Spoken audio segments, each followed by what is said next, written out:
ஓரியூர் சிலுவை நாயகராம் கிறிஸ்து இயேசுவின் வழியில் சிரசு வெட்டுண்டு மறைசாட்சியாய் புனிதராய் உயர்ந்த அண்ணல் அருளானந்தர் வழியாய் அளவற்ற புதுமைகள் விளங்கும் புண்ணிய திருத்தலம்.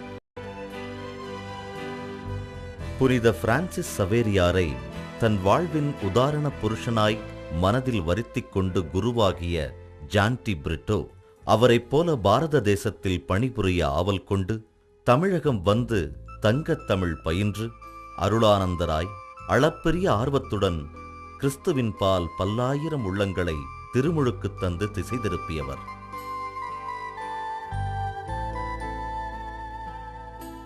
தீராத நோயினால் திணறி நின்ற ராமநாதபுரம் ராஜவம்சத்தைச் சார்ந்த தடியத்தேவர் அருட்தந்தையை பற்றி அறிந்தார்.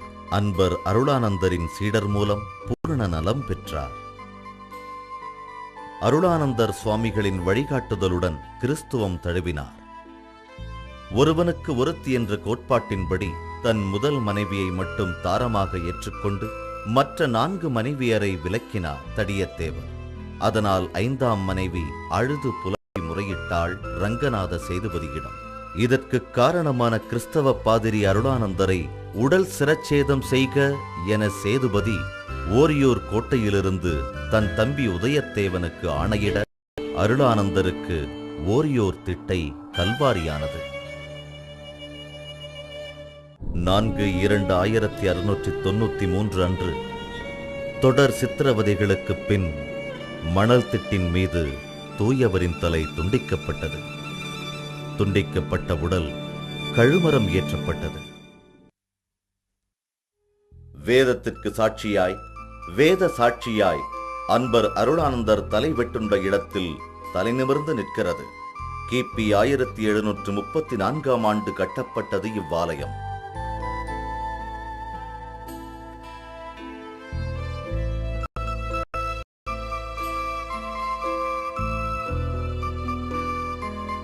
எட்டு 4/1852 அருளானந்தருக்கு முக்திப்பேறு கிடைத்ததின் நினைவாக 1890ஆம் ஆண்டு இவ்வாலயம் எழுப்பப்பட்டது. அருளானந்தர் முழந்தாழிட்டு ஜெபித்ததும் இவ்விடத்தில்தான் புனிதருடைய உடலை தாங்கிய கழுமரம் நின்றது. புனிதரின் உடலை தாங்கிய கழுமரத்தின் ஒரு பகுதி புனிதர் பயன்படுத்தி ஜெபித்த பாடுபட்ட சுரூபம்.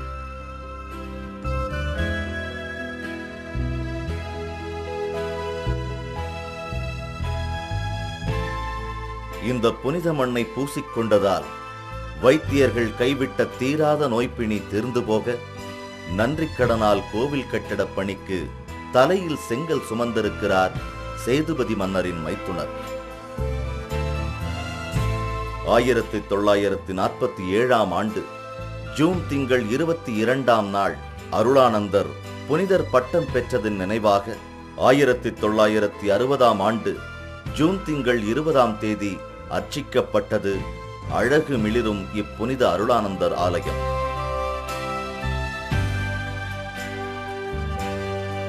அண்ணலின் வழியில் ஆண்டவனை வேண்டி இப்புண்ணிய திருத்தலத்தில் மக்கள் பெற்றுச் சென்ற புதுமைகள்தான் எத்தனை எத்தனை. புனித அருளானந்தர் திருத்தலத்தில் ஓதேசியராக 15 வருஷமாக வேலை பார்த்துக்கிட்டு வருகிறேன்.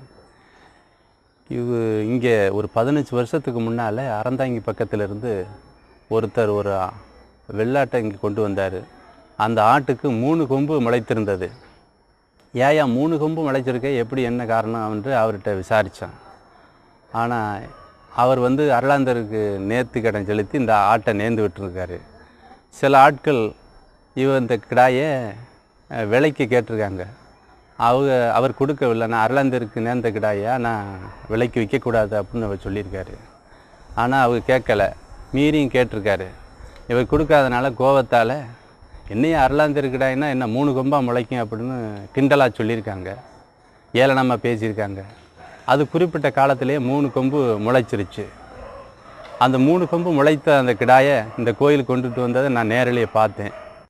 இங்கு வருகின்ற மக்கள் வெறுமனே நன்மைகளை பெறுவதற்கு மட்டும் வருவது கிடையாது.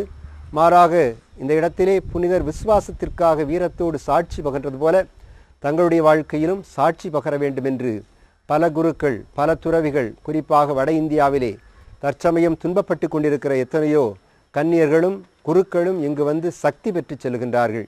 இந்த புனிதர் இவ்வளவு துன்பங்களை தனது வாழ்க்கையில் தாங்கியிருந்தால் நாம் ஏன் தாங்கக்கூடாது? நாம் ஏன் 300 ஆண்டுகளுக்கு முன்னால் அவர் பட்ட வேதனைகளை நாமும் சிறிது ஏன் பெறக்கூடாது என்று இன்று தங்களை உறுதிப்படுத்திக் கொள்வதற்கு இந்த இடத்திற்கு வந்து செல்வதை பார்க்கின்றோம்.